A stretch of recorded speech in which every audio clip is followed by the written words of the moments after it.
Race to the Hill shows 64% of registered voters want Biden to issue stricter policies at the border. Since the Biden administration has done nothing to fix this massive problem, we've been seeing how states are now stepping up to try and help. Nebraska recently announced it's now sending troops to the Texas border to help with security. Florida has already sent its own law enforcement there. It all comes after the Texas governor this month announced that the state will be building its own wall. The state of Texas wants to build its own wall. For more on all this, we're going to bring in now Texas Congressman Jody Arrington to talk about this. Sir, it's good to see you. Thanks for coming on. Great to be with you, Rob. Start with that new poll. Looks like about 2/3 of Americans now realizing how ridiculous this border policy is. That's good news right there, isn't it?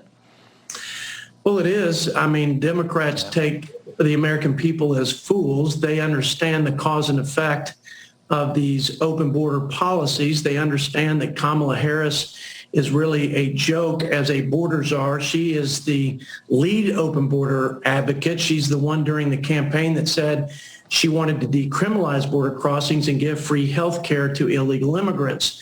But worse than the insult to the American people's intelligence is the abandonment, the complete dereliction of responsibility, not any responsibility, but the first responsibility to protect, defend our borders, protect our people, and to faithfully execute the laws of the land. None of that's happening, and the Constitution is clear. States have the sovereign power to defend themselves, their borders, their people, and enforce the laws when the federal government fails them, and that's what's happened in this case. As far as the wall goes in Texas, you've got, a lot of your border you don't need a wall for. I understand that, but you do have a long stretch of land that borders Mexico. How realistic is the plan to build that in Texas? I mean, it's got to be terribly expensive, right?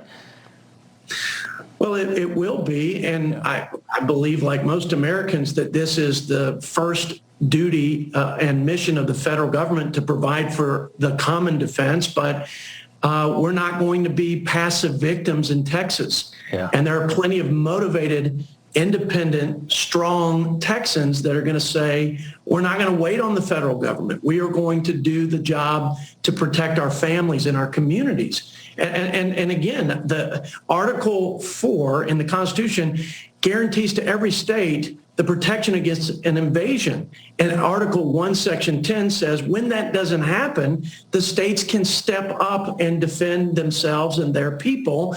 And you're going to see more of this, Rob. And I support it. My resolution doesn't empower states with greater authority. It simply affirms their inherent constitutional right to do what you're seeing done by many states. And like I said, I think you're going to see more of it, and I think it's totally appropriate.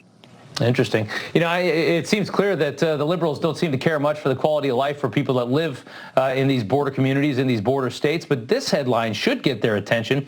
The situation for unaccompanied minors is also getting worse. The headline here says the level of distress among migrant boys and girls held by the U.S. government at a tent city in the Texas desert has become so alarming that they are constantly monitored for incidents of self-harm, panic attacks, and escape attempts.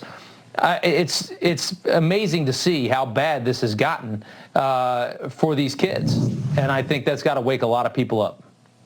Well, the kids are used as passports. The federal government, our government, has abandoned its citizens, and they have nothing to do with enforcing the laws and securing our border. The folks in control, Rob, are the drug cartels.